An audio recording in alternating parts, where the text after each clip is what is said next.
వి news Telangana news కి స్వాగతం. బులెటిన్ల ముందుగా హెడ్లైన్స్ చూద్దాం. చిట్యాల వద్ద మంత్రి ఉత్తమ్ కుమార్ రెడ్డిని అడ్డుకున్న బాల్నేపల్లి చిట్యాల గ్రామస్తులు. ప్రభుత్వ ఆసుపత్రిని ఆకస్మికంగా సందర్శించిన మెదక్ ఎంపీ రఘునందన్ రావు.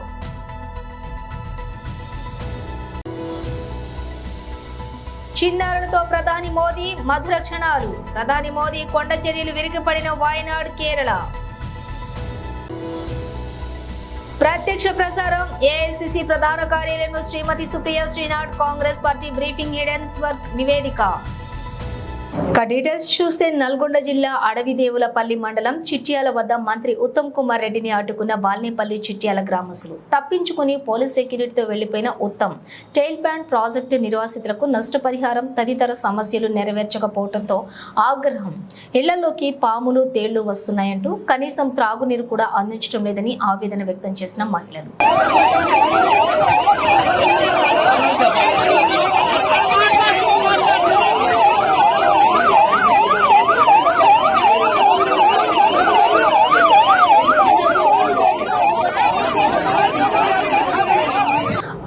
ఆసుపత్రిని ఆకస్మికంగా సందర్శించిన మెదక్ ఎంపీ రఘునందన్ రావు సిద్దిపేట జిల్లా దుబ్బాక ప్రభుత్వ ఆసుపత్రిని సందర్శించి ఆసుపత్రిలో పేషెంట్లతోటి మాట్లాడిన మెదక్ ఎంపీ రఘునందన్ రావు అనంతరం హాస్పిటల్లో ఉన్నటువంటి సమస్యలు వైద్యులను అడిగి తెలుసుకున్నారు.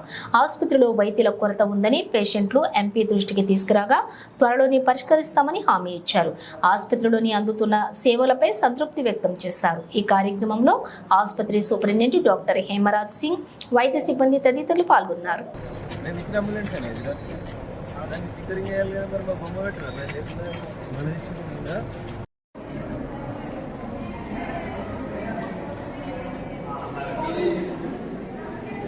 వినబడుతుంది అన్నమాట. వినబడుతుంది గొప్పగా చూడు పేషెంట్ల గరీబులు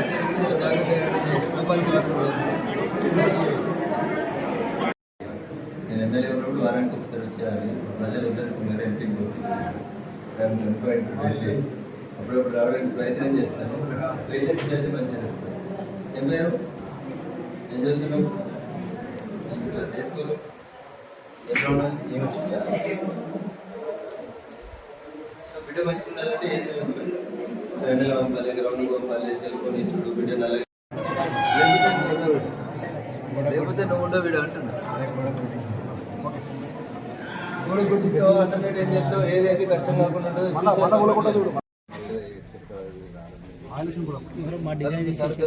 ఫోన్ నెంబర్ 4 సార్లు స్టిక్కర్ ఎక్కేసారు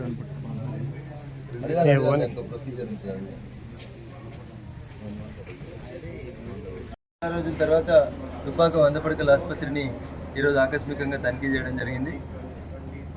పేషెంట్స్ సంఖ్య గణనీయంగా పెరిగింది. ఇది బాధాకరమైనటువంటి విషయం. ఎందుకంటే ఆసుపత్రి బాగుండాలి, కానీ పేషెంట్ల సంఖ్య తక్కువ ఉండాలని కోరుకోవాలి. ఎందుకంటే ప్రజలు సుఖశాంతులతో ఉండాలని కోరుకోవాలి. బట్ సీజనల్ చేంజ్ వల్ల వచ్చినటువంటి వైరల్ ఫీవర్ అనేది బాగా ప్రజల్ని ఇబ్బంది పెడతా ఉంది. దానివల్ల అనేక మంది పేషెంట్లు క్యూ లైన్ లోపల కనబడడం జరిగింది. పేషెంట్ల నుంచి వచ్చినటువంటి డిమాండ్ ఒక ఆర్థోపెడిక్ డాక్టర్ని, ఇంకొంతమంది వైద్యుల సేవలను పెంచమని అడిగినారు. పూర్వ మెదక్ జిల్లాకి సంబంధించినటువంటి మంత్రి, ఆరోగ్య శాఖ మంత్రి గారు ఉన్నారు కాబట్టి త్వరలోనే వారిని కలిసి ఈ ఆసుపత్రి తనిఖీ కోసం వారిని రమ్మని చెప్పి గతంలోనే విజ్ఞప్తి చేశాను. త్వరలోనే వైద్య ఆరోగ్య శాఖ మంత్రి గారిని ఆసుపత్రి తనిఖీ కూడా తీసుకొస్తాం. అప్పుడు సంబంధిత శాఖలకు సంబంధించినటువంటి డాక్టర్ల మంజూరిని కూడా తీసుకొస్తాం.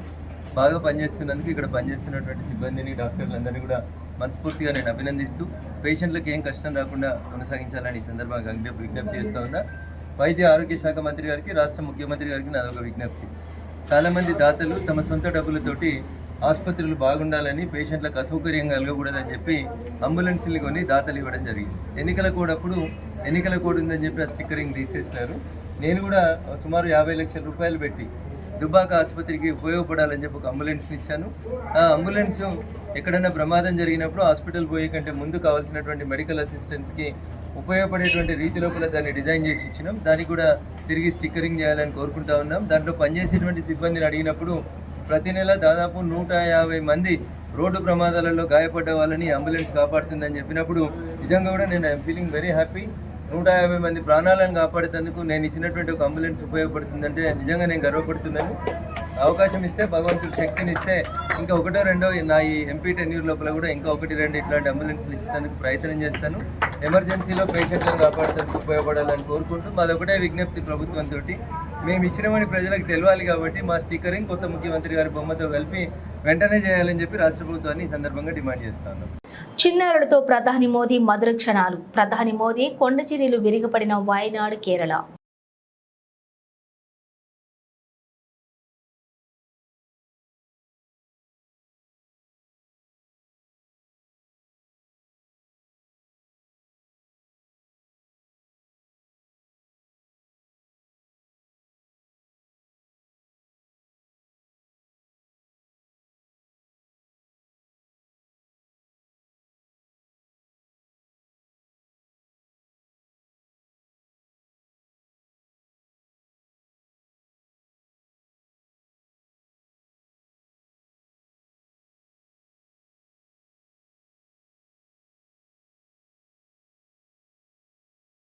ప్రత్యక్ష ప్రసారం. ఏఐసిసి ప్రధాన కార్యాలయంలో Shrimati Supriya Shrinath Congress party briefing, Hindenburg నివేదిక, సిబిఐ.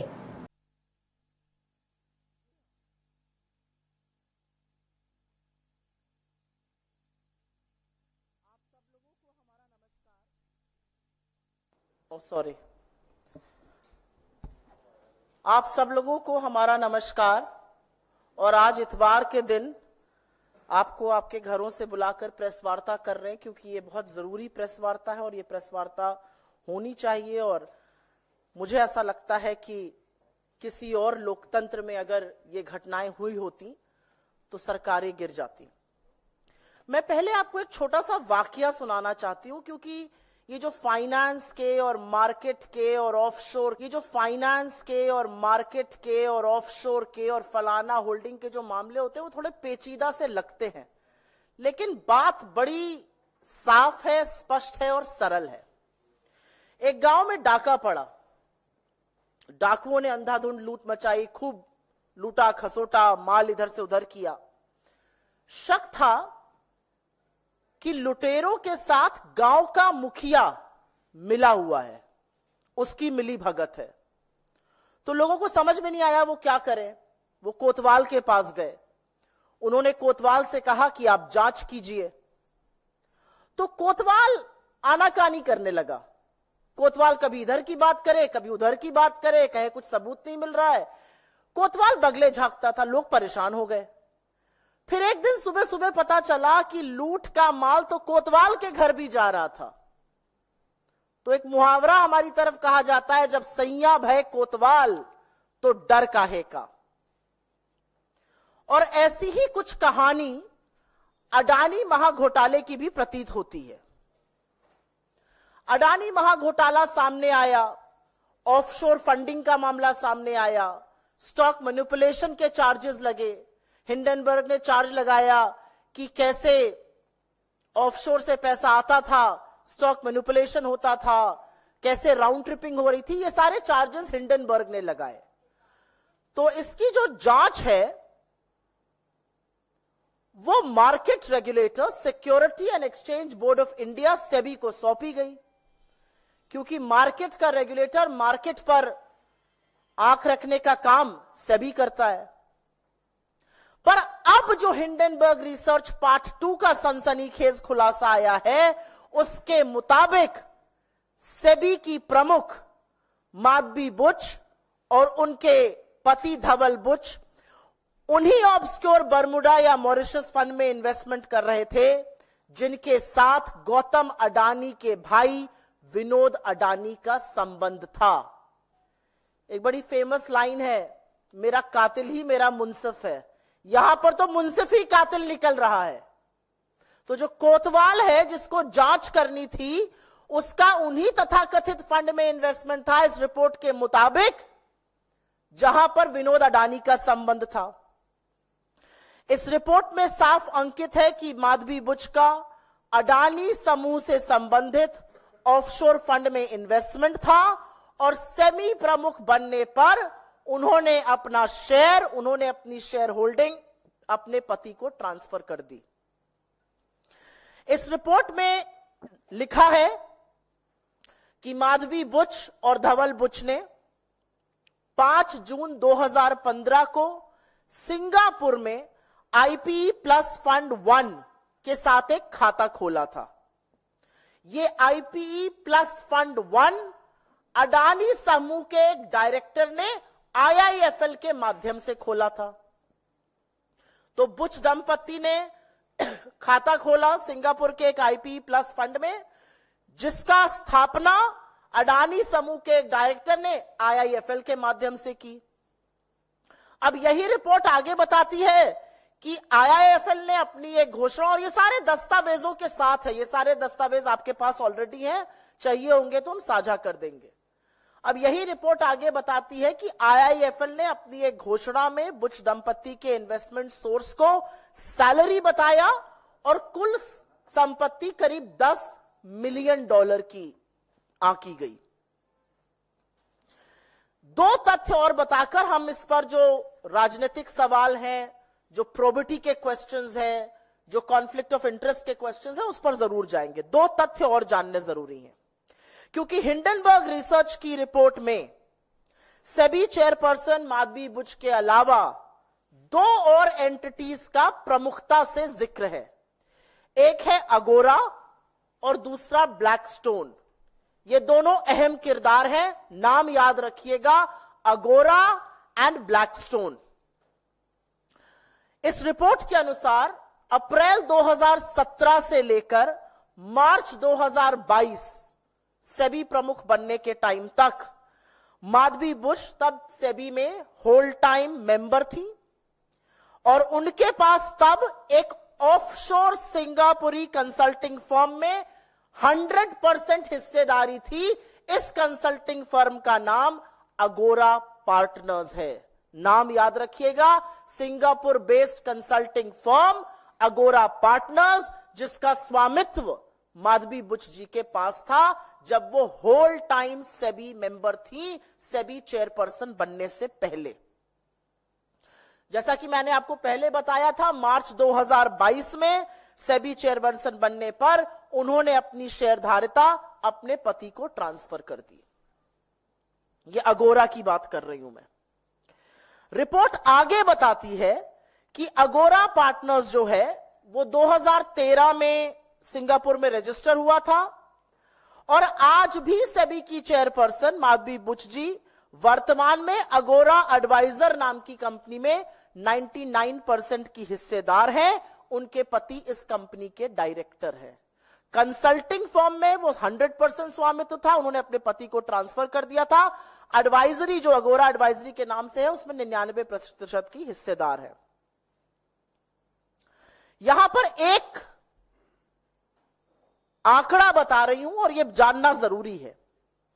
हिंडनबर्ग रिसर्च की रिपोर्ट के मुताबिक 2022 में अगोरा ने $2,61,000 का रेवेन्यू कमाया था। यह उनकी कमाई थी, जो माधवी बुच जी जो सेबी की प्रमुख है उनके वेतन का करीब 4.5 गुना है। अगोरा की बात हो गई। अगोरा एक कंसल्टिंग फर्म था, वो कंसल्टिंग का बिजनेस करते हैं, उसमें माधवीपुरी बुच जी का स्वामित्व था। पति को ट्रांसफर हुआ, 4.5 गुना उनका रेवेन्यू $2,61,000 सिर्फ 2022 तक था। अब दूसरे अहम किरदार की बात कर लेते हैं और वो है ब्लैकस्टोन। एक रीट्स नाम की चीज होती है जो इन्वेस्टमेंट का प्लेटफॉर्म है। एक जैसे म्यूचुअल फंड होता है, पोर्टफोलियो मैनेजमेंट सर्विस होता है, वैसे ही एक रीट्स है, रियल एस्टेट इन्वेस्टमेंट ट्रस्ट। इसकी बहुत पैरवी आजकल सेबी करता है। माधवीपुरी बुच जी ने तो सार्वजनिक रूप से इसको अपना फेवरेट इन्वेस्टमेंट इंस्ट्रूमेंट भी बताया है, इन्वेस्टमेंट ऑफ द फ्यूचर भी बताया है। हिंडनबर्ग रिपोर्ट के मुताबिक सेबी चीफ पर उन्होंने ब्लैकस्टोन जैसी कंपनियों को रेगुलेटरी मतलब नियम कानून बनाकर फेवर देने के आरोप लगाए हैं। उनका कहना है कि सेबी चेयरपर्सन रहते हुए माधवीपुरी बुच जी के पति धवल बुच ब्लैकस्टोन के सीनियर एडवाइजर बन गए, वरिष्ठ सलाहकार वो नियुक्त हो गए ब्लैकस्टोन के, और ब्लैकस्टोन रीट्स का एक बड़ा प्लेयर है इंडिया में। एक बात यह भी बता दूं कि इनके पति इससे पहले रियल एस्टेट में कभी इन्वॉल्व नहीं थे, कैपिटल मार्केट्स में उनका इन्वॉल्वमेंट बहुत सीमित था। हिंडनबर्ग का आरोप है कि रेगुलेटरी बदलाव, नियम कानून ऐसे बदले गए जिससे कि सारा का सारा फायदा रीट्स को हो रहा था, और रीट्स में सबसे बड़ा प्लेयर ब्लैकस्टोन था, और ब्लैकस्टोन में माधवी बुच जी के पति धवल बुच जी सीनियर सलाहकार, वरिष्ठ एडवाइजर थे। जैसा कि मैंने कहा, वो रीट्स की बहुत बड़ी पक्षधर है। एक कॉन्फ्रेंस में उन्होंने रीट्स को फ्यूचर का फेवरेट प्रोडक्ट बताया था, निवेशकों को कहा था इस फ्यूचर के फेवरेट प्रोडक्ट को आप देखिए, ये बहुत कारगर है। हिंडनबर्ग का आरोप है कि क्या माधवीपुरी बुच जी ने ये सब कहते हुए ये जिक्र किया था कि उनके पति ब्लैकस्टोन से संबंधित है, जो रीट्स का सबसे बड़ा खिलाड़ी है। और एक बात आपकी जानकारी के लिए बता दूं, 2 दिन पहले जब सरसरी तौर पर यह चर्चा हो रही थी कि हिंडनबर्ग रिसर्च की एक और खुलासे वाली रिपोर्ट आने वाली है, ब्लैकस्टोन ने एक बड़ा कदम उठाया। उन्होंने नेक्सस सिलेक्ट ट्रस्ट में 33 करोड़ यूनिट 4,550 करोड़ में बेच दिए। आपदा से पहले ही यहां फायदा बनाया जा रहा था, सवाल यह भी उठेगा। तो अब एक स्वतः सवाल उठता है कि क्या अडानी महाघोटाले की जांच इसलिए नहीं हो रही थी क्योंकि जिसको जांच करनी थी, इस रिपोर्ट के अनुसार, इस रिपोर्ट के मुताबिक वो कहीं ना कहीं उसमें संलग्न थी। उच्चतम न्यायालय बार बार निवेश की जानकारी मांगता था, सेबी बार बार इधर उधर बगले झांकता था। सेबी ने तो यह तक कह दिया था, we have drawn a blank, हमें कुछ मिल ही नहीं रहा है। ये मिनिमम लेवल पर, at the absolute minimum level, ये पारदर्शिता के तार तार करता है। And at the absolute maximum level, ये संभवतः सबसे बड़ी क्रिमिनल कंस्पिरेसी है। एक महाघोटाले की जांच करने वाले संलग्न, और खैर उनकी नियुक्ति करने वालों की अभी हम बात करते हैं। एक बात और साफ है कि इस पूरे खुलासे ने सेबी चीफ, इस देश की सरकार और इस देश के प्रधानमंत्री नरेंद्र मोदी की इंटेग्रिटी को तार तार करके रख दिया है। उनकी कोई इंटेग्रिटी नहीं बची है। उनकी साख, उनकी प्रतिष्ठा, उनकी कर्तव्यनिष्ठा पर जबरदस्त सवाल है। वो कटघरे के घेरे में आज खड़े हुए हैं, और यह पूरा समझ में आता है कि परम मित्र को बचाने के लिए बड़ी साजिश रची गई है। यहां दाल में काला नहीं है, यहां पूरी की पूरी दाल ही काली है। और इससे पहले की बीजेपी, और वो कर रही है, नाम अडानी का आ रहा है, नाम सेबी का आ रहा है, नाम माधवी बुच का आ रहा है, नाम ब्लैकस्टोन का आ रहा है। बीजेपी को क्या तकलीफ है? वो काहे दंगल में, अखाड़े में उतरकर बचाव पे आ गए? ये कौन सा तिनका है? क्योंकि दाढ़ी में तिनका तो है, और उसका खुलासा भी हम करेंगे। तो इससे पहले कि बीजेपी कहे कि हिंडनबर्ग रिसर्च जो है वो देश विरोधी है, वो अंतरराष्ट्रीय साजिश रच रही है देश के खिलाफ, यहां पर बताना जरूरी है कि लोकतंत्र में सरकार को जवाबदेह बनाने के लिए, ईमानदार बनाने के लिए और सुनिश्चित करने के लिए कि देश के कानून का पालन हो, इसके लिए विपक्ष प्रतिबद्ध है। पिछले 10 सालों में इस देश के कानून अप्रत्याशित तरीके से देश के दलितों पर, आदिवासियों पर, पिछड़ों पर, माइनॉरिटीज पर, ऑपोजिशन पर लगे हैं, लेकिन धन्ना सेठों पर, रसूख वाले लोगों पर, सत्ताधीशों पर इन कानून का कोई इंपैक्ट नहीं है, कोई इफेक्ट नहीं है। और इसलिए कुछ बहुत जरूरी सवाल है। सवाल सबसे पहले सेबी चीफ माधवी बुच जी से है। पहला सवाल यह है कि क्या आपने 2015 में ग्लोबल डेवलपमेंट अपॉर्चुनिटी फंड का हिस्सा बनकर IPE+ फंड 1 में निवेश किया था, जो गौतम अडानी के भाई विनोद अडानी से भी संबंधित है। दूसरा सवाल, जब आप सेबी की पूर्णकालिक सदस्य थी तो क्या आपने आईपीई प्लस में अपने निवेश को, अपनी शेयर होल्डिंग को सेबी के सामने उसका खुलासा किया था, उसका डिस्क्लोजर किया था या नहीं किया था? क्या आप यह बता पाएंगी कि अडानी एंटरप्राइजेज और उनके पूर्व निर्देशक Anil Ahuja IPE plus fund से किस तरह से संबंधित थे? उन्होंने आईआईएफएल के साथ इस फंड की स्थापना कैसे की थी?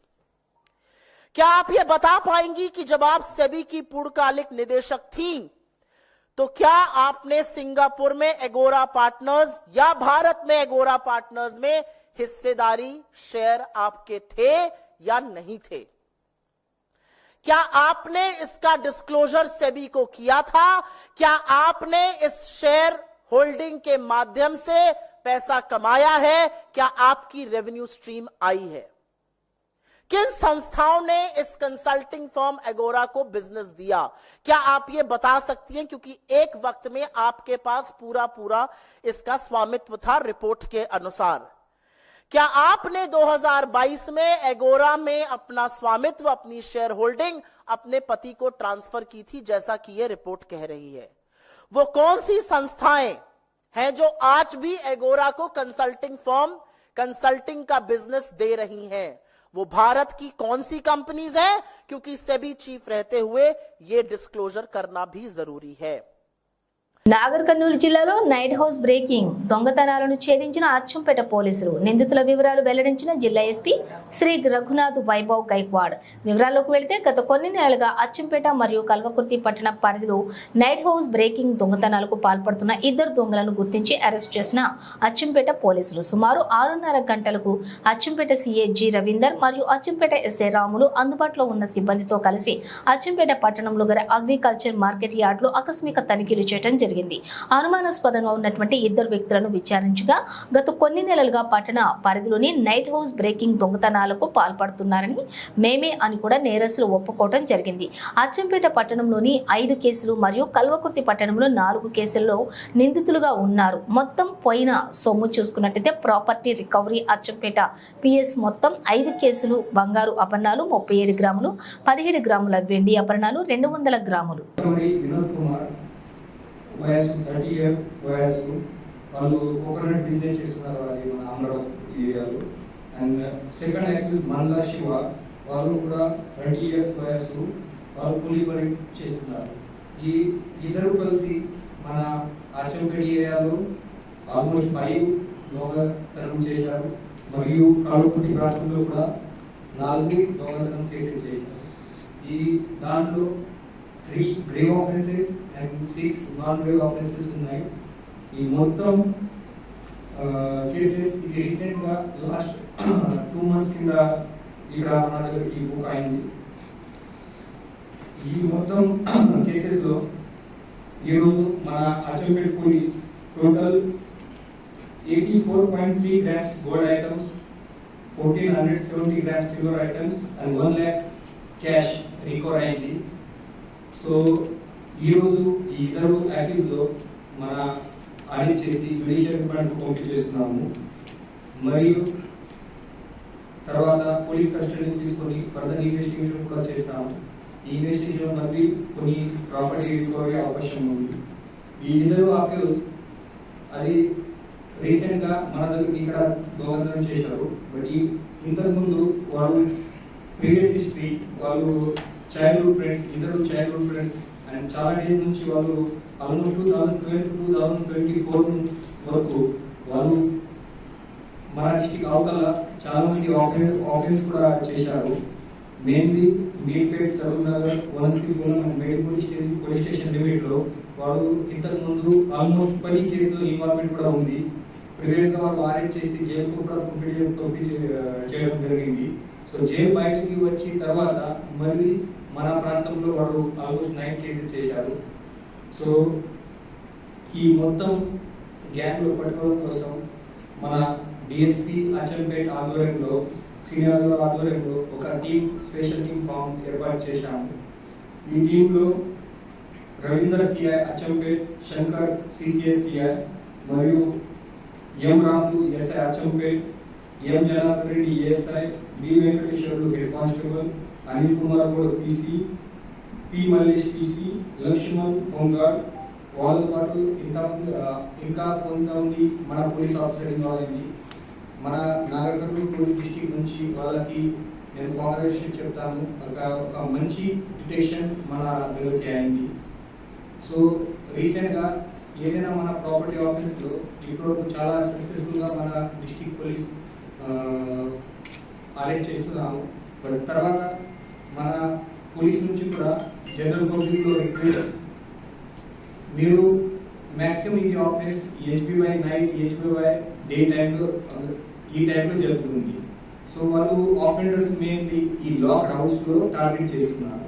సో వెనెవర్ అది మన జనరల్ పబ్లిక్ లాంగ్ హాలిడేస్లో పోతున్నారు, తర్వాత డైలీ ఆఫీస్లో పోతున్నారు హౌస్ లాక్ చేసి, అప్పుడే కొంచెం జాగ్రత్త ఉండాలి. మీ ప్రీషియస్ ప్రాపర్టీ, మీ క్యాష్ చాలా అకౌంట్ ఉంది, ఇంటికి పెట్టవద్దు.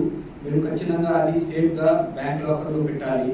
తర్వాత మీరు లాంగ్ హాలిడేలో పోయే టైంలో ఖచ్చితంగా మీ ట్రస్టెడ్ పర్సన్ నేబర్కి వాళ్ళకి కంపల్సరీ చెప్పాలి. అండ్ ఆసుపత్రిలో వైద్య సిబ్బందికి రక్షణ కల్పించాలని డిమాండ్ చేస్తూ పెద్దపల్లి జిల్లా గోదావరి ఖని ప్రభుత్వ వైద్యశాలలో వైద్యులు నల్ల బ్యాడ్జీలతో నిరసన తెలిపారు. ఇటీవల కోల్కతా ఆసుపత్రి మహిళా డాక్టర్పై అత్యాచారం చేయడం పట్ల ఆందోళన వ్యక్తం చేశారు. ప్రజల ప్రాణాలను కాపాడుతున్న తమకు రక్షణ కల్పించాలని డిమాండ్ చేశారు.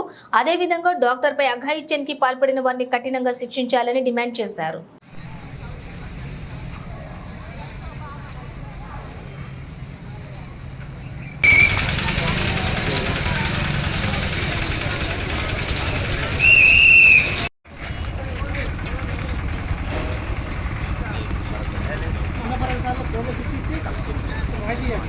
We want justice. We want justice. We want justice. We want justice. We want justice. We want justice. We want justice. We want justice. We want justice. Nashali. Justice. Justice. వైద్య సిబ్బందిపై దౌర్జన్యం నశించాలి. వైద్య సిబ్బందిపై దౌర్జన్యం నశించాలి. రక్షణ కల్పించాలి. వైద్య సిబ్బందికి రక్షణ కల్పించాలి.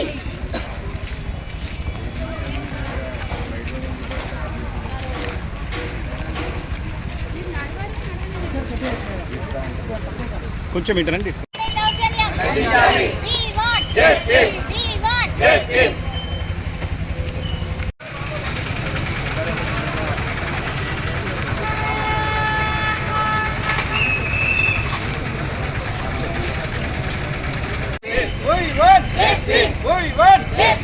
డాక్టర్లకు రక్షణ, డాక్టర్లకు వైద్య సిబ్బందికి రక్షణ, వైద్య సిబ్బందికి రక్షణ కల్పించాలి.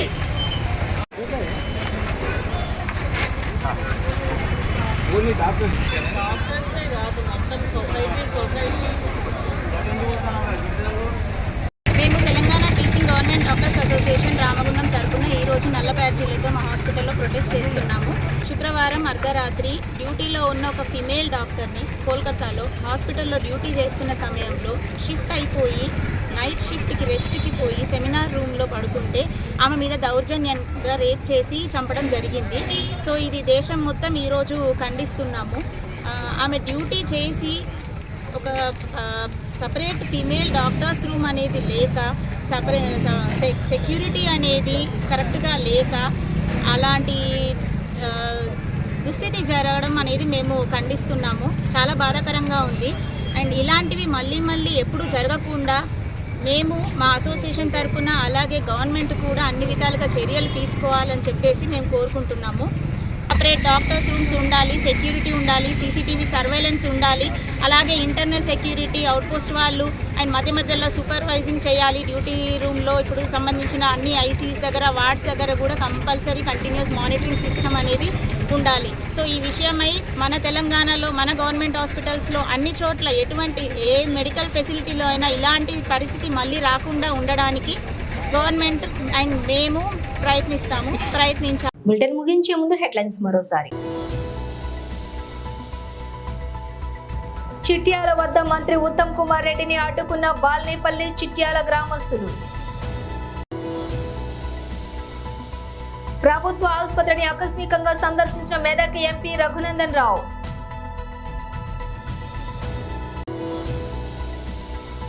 చిన్నారులతో ప్రధాని మోదీ మధుర క్షణాలు. ప్రధాని మోదీ కొండ చర్యలు విరిగిపడిన వాయనాడ్ కేరళ.